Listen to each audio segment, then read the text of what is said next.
Hi, this is Esther Camacho with the McAllen Public Library, and welcome to another genealogy research tip. Quick tips on Ancestry.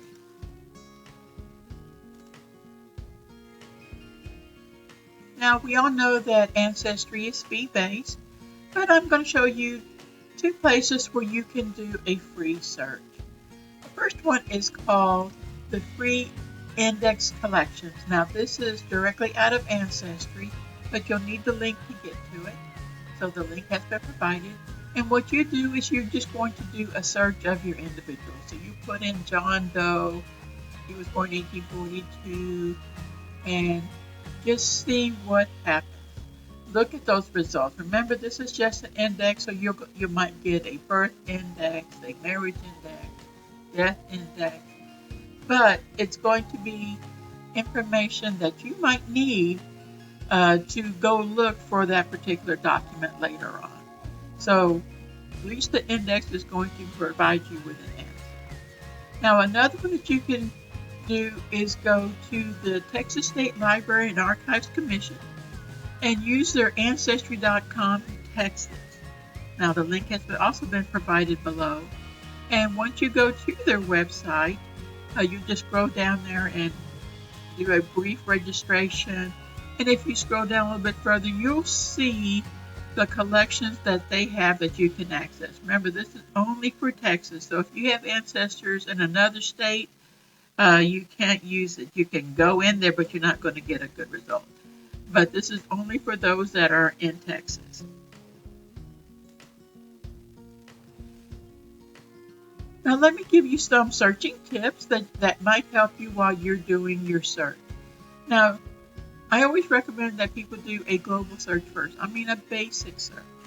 And then see what your results is. So if you put in John Doe, Maryland, 1842, and your results show that you've got 5,000, then you definitely know you need to narrow it down.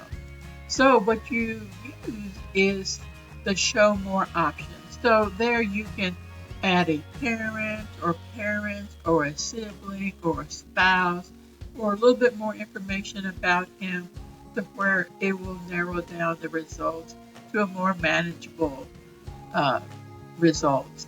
Say it comes down to maybe 10 or 15. So definitely use the show more options so that you can narrow down any search that you put in.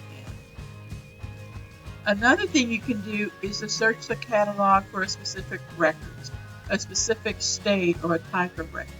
So if I go into the catalog and I put in on the title Texas, then the results I get are all those that are just relating to Texas, so that I can just go in there and access that particular collection. So you can narrow it down that way and just do your searching in that area.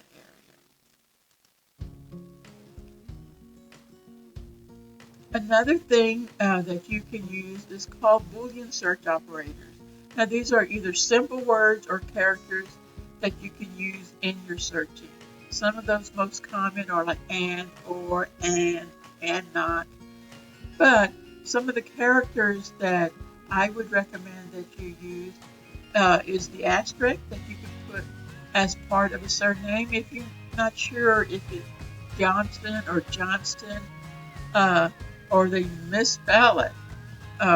So if you put an asterisk after John and look at the results, then it could be that there's a misspelling, because you've got the enumerators doing the census and their spelling, but then you also have the transcribers who's getting that information and putting it into the database, and they're reading information as best they can, or they're misinterpreting that. So you want to leave that option open. Same thing with Rodriguez. You can put in the first part and put an asterisk and see how the rest of it is spelled.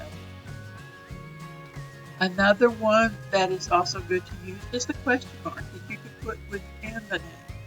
Say you have Smith and you put a question mark where the vowel used to be, so it's an I. Well, it should be an I, but sometimes Smith is spelled with a Y.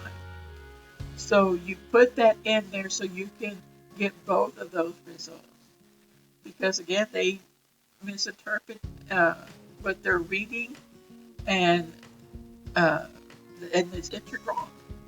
So another thing is like Trevino. You can take out the vowels, put a question mark. Same thing with the V. Sometimes the V is actually added as a B, or the N as an M. So you can put those question marks where you think that there's a possibility that another letter could be. Again, my suggestion is do a general search and look at your results. If you get too many, add some more criteria into your search so you can narrow it down. Be creative when you're when it comes to spelling, because they are very creative when they're doing their spelling, and use those Boolean operators to help you with your search. So thank you for watching, and next time on Genealogy Research Tips on successful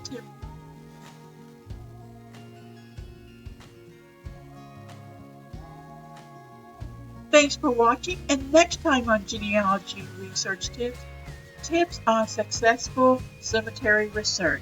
That's my favorite topic. So make sure to add a comment below and to like us on Facebook. This is Esther Camacho. Thank you for watching. See you next time.